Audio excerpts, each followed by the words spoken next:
الله ربي والإسلام ديني ومحمدا رسول الله. Assalamualaikum warahmatullahi wabarakatuh. Alhamdulillahirabbil alamin. Wassalatu wassalamu ala asyrafil anbiya'i wal mursalin wa ala alihi wa sahbihi ajmain. Puji dan syukur marilah kita panjatkan kehadirat Allah Subhanahu wa taala yang senantiasa memberikan berbagai macam kenikmatannya kepada kita. Alhamdulillah, pada kesempatan kali ini kita bisa berjumpa kembali di channel YouTube Abu Naila, yang mudah-mudahan jemaah sekalian senantiasa diberikan keberkahan oleh Allah Subhanahu wa taala, diberikan keistiqomahan dalam menapaki jalannya, menapaki jalan yang ditapaki oleh Allah dan para sahabatnya. Jemaah sekalian yang Allah muliakan, pada kesempatan kali ini kita akan sedikit membahas terkait dengan sholat tarawih. Sholat tarawih hukumnya ialah sunnah muakkadah. Sebagaimana yang kita ketahui bersama, bahwasanya sholat tarawih itu bermula ketika Rasul melakukan sholat di tengah malam. Beliau awalnya sholat sendirian di masjid. Lalu ada beberapa orang sahabat yang ikut di belakangnya. Nah, kemudian di malam yang kedua, Rasul pun kembali ke masjid melaksanakan sholat malam. Lebih banyak pula sahabat yang ikut di belakangnya. Nah, di malam yang ketiga, Rasul sholat malam, makin banyak yang ikut di belakang Rasulullah Shallallahu Alaihi Wasallam. Maka ketika di malam yang keempat, Rasul tidak keluar dari rumahnya, jemaah sekalian. Lalu Rasul menyampaikan kepada umat, fa innahu la yakhfa alayya makanukum, lakinni khasyitu an tufradu alaikum fata'jazu anha. Sesungguhnya, kata Nabi, aku tidak mengkhawatirkan apa yang terjadi pada kalian. Yang aku khawatirkan ialah ketika hal ini diwajibkan. Jadi khawatir Rasul kalau sholat sunnah di malam itu diwajibkan oleh Allah Subhanahu wa taala. Karena pada masa itu masih proses turunnya wahyu. Kemudian kata Nabi, fata'jazu anha. Kalau hal itu diwajibkan, niscaya kalian tidak akan mampu untuk melakukannya. Nah, di sini jemaah sekalian yang Allah muliakan, kita melihat bagaimana sholat tarawih yang dilakukan oleh Nabi itu di masjid. Kemudian dilakukan secara berjamaah. Nah, ketika Rasul wafat, maka kebiasaan ini pun tetap dilakukan oleh para sahabat. Di zaman Abu Bakar As-Siddiq, terlebih hanya di zaman Umar Ibnul Khattab. Maka suatu ketika saat Umar masuk ke dalam masjid di bulan Ramadan, Umar mendapati banyak orang yang sholat sendiri-sendiri. Ada yang sholat tarawih tanpa disertai dengan imam, hanya sholat sendirian. Ada yang sholat tarawih yang dipimpin oleh seorang imam. Maka Umar pun berinisiatif untuk menggabungkan seluruh jamaah yang ada yang dipimpin oleh satu imam. Maka disinilah Umar menghidupkan kembali bagaimana sholat tarawih yang dilakukan oleh Nabi Shallallahu Alaihi Wasallam di masjid dan dilakukan secara berjamaah. Nah, jemaah sekalian yang Allah muliakan, bagi mereka yang sholat tarawih dengan imam, maka mereka akan mendapatkan pahala yang besar. Sebagaimana Rasulullah Shallallahu Alaihi Wasallam bersabda, man qama ma'al imami hatta yansarifa falahu kutibalahu qiyamul lailatin. Barang siapa yang sholat dengan imam sampai selesainya, sampai rakaat terakhir, maka dia akan dicatat mendapatkan pahala seperti hanya orang yang sholat sepanjang malam. Nah, oleh karenanya jemaah sekalian yang Allah muliakan, usahakanlah kalau kita sholat tarawih sampai akhir bersama imam. Di kita ada sebagian jemaah kaum muslimin yang melaksanakan sholat tarawih di dalam masjid yang jumlah rakaatnya 23 rakaat. Lalu ketika 8 rakaat, sebagian jemaah ada yang langsung pulang, tidak menyelesaikannya dengan imam.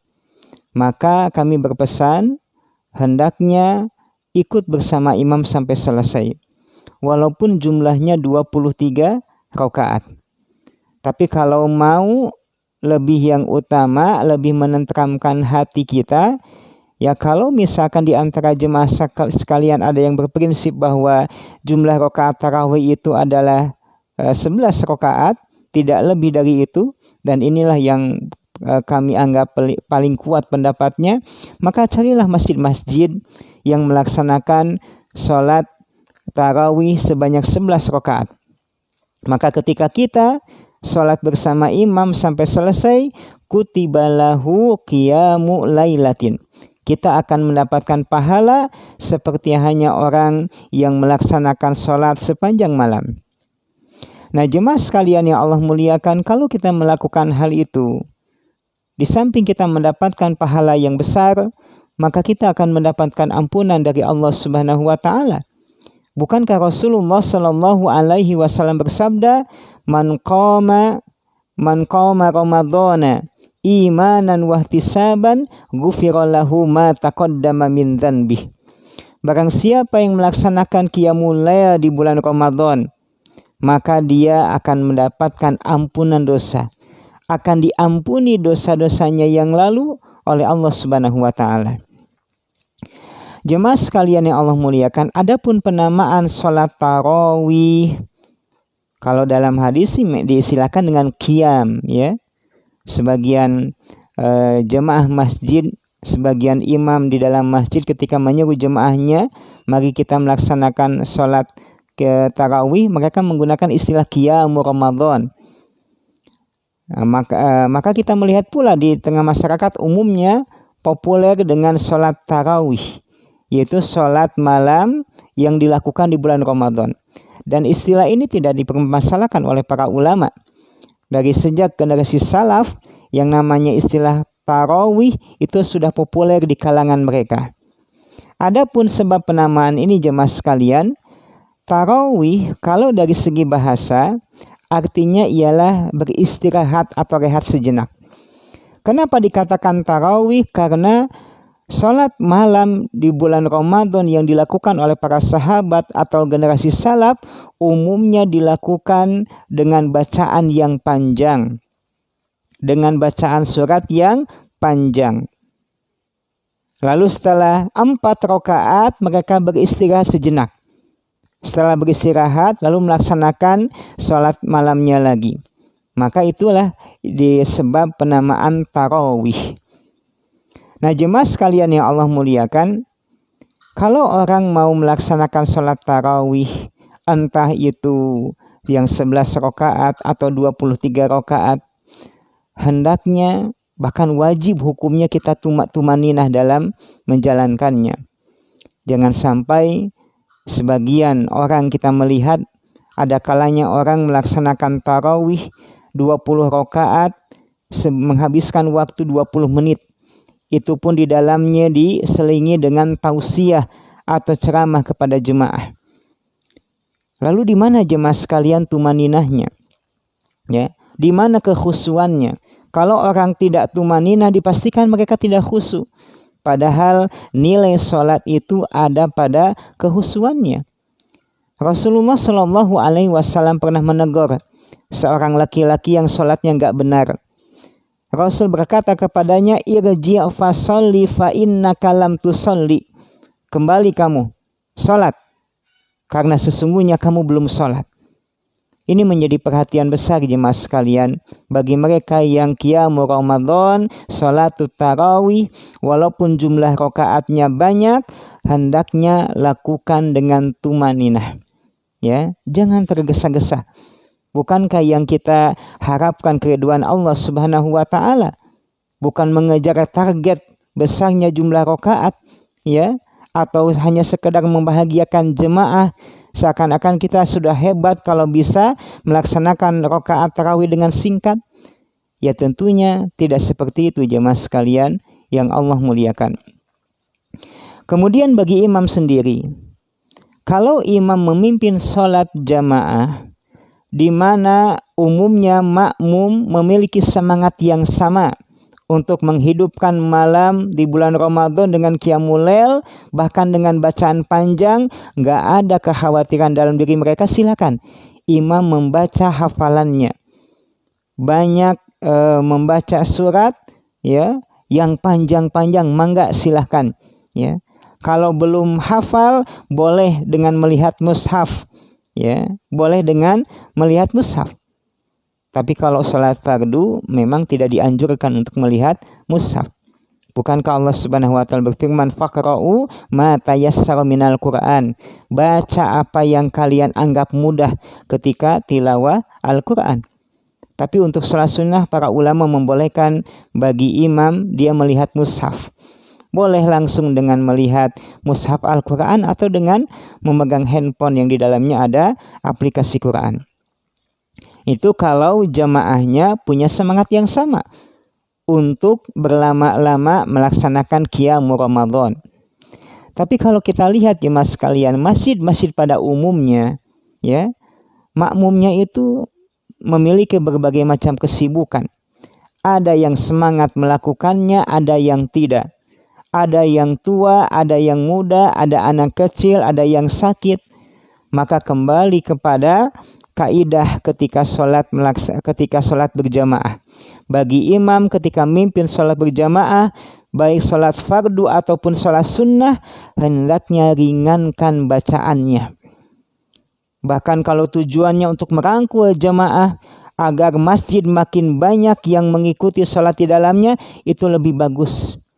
Sebagaimana fatwa dari Imam Al-Kasani, bahwasanya memperingan bacaan sholat untuk memperbanyak jamaah itu lebih utama ketimbang memperlama atau memperpanjang bacaan.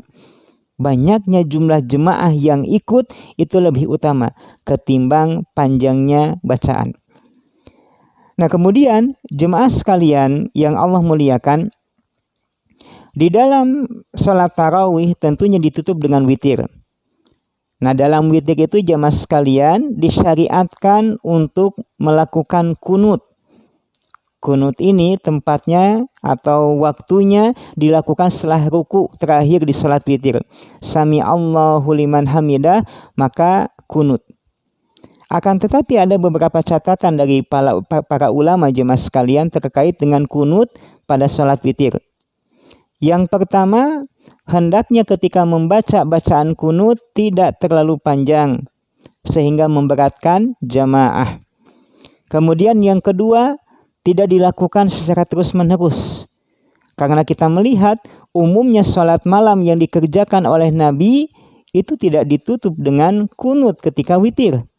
Oleh karenanya mungkin jarang-jarang atau sesekali saja kita melakukan witir. Kita melakukan kunut, maaf ya. Kemudian ketika orang membaca doa kunut, hendaknya gunakan zikir kalimat doa yang ma'thur, baik yang terkandung di dalam Al-Quran maupun yang terkandung di dalam sunnah Nabi yang mulia. Nah jemaah sekalian yang Allah muliakan, lalu kalau di antara jemaah ingin menambah rakaat sholat tarawih di rumah setelah melaksanakannya di masjid, maka ada solusi. Solusinya ialah ketika imam beres rakaat terakhir di sholat witir, ketika imam salam, maka silakan jemaah bangkit kembali untuk menggenapkan bilangan. Agar apa? Agar nanti ketika pulang ke rumah atau baru bangun dari tidurnya, dia bisa menutup sholatnya dengan bilangan witir. Sebagaimana Rasulullah SAW bersabda, ij'alu akhir salatikum witron. Jadikanlah akhir dari sholat malam kalian ialah dengan witir. Jadikanlah witir sebagai akhir sholat malam kalian. Dan inilah pendapat yang kami anggap pendapat yang paling kuat. Ya, kalau di antara jemaah ingin menambah rakaat tarawih setelah dia sholat berjamaah bersama imam di masjid. Jemaah sekalian yang Allah muliakan, mungkin itu ya yang bisa kami sampaikan. Mohon maaf atas segala kekurangan. Subhanakallahumma wa bihamdika asyhadu an la ilaha illa anta astaghfiruka wa atubu ilaik. Wassalamualaikum warahmatullahi wabarakatuh.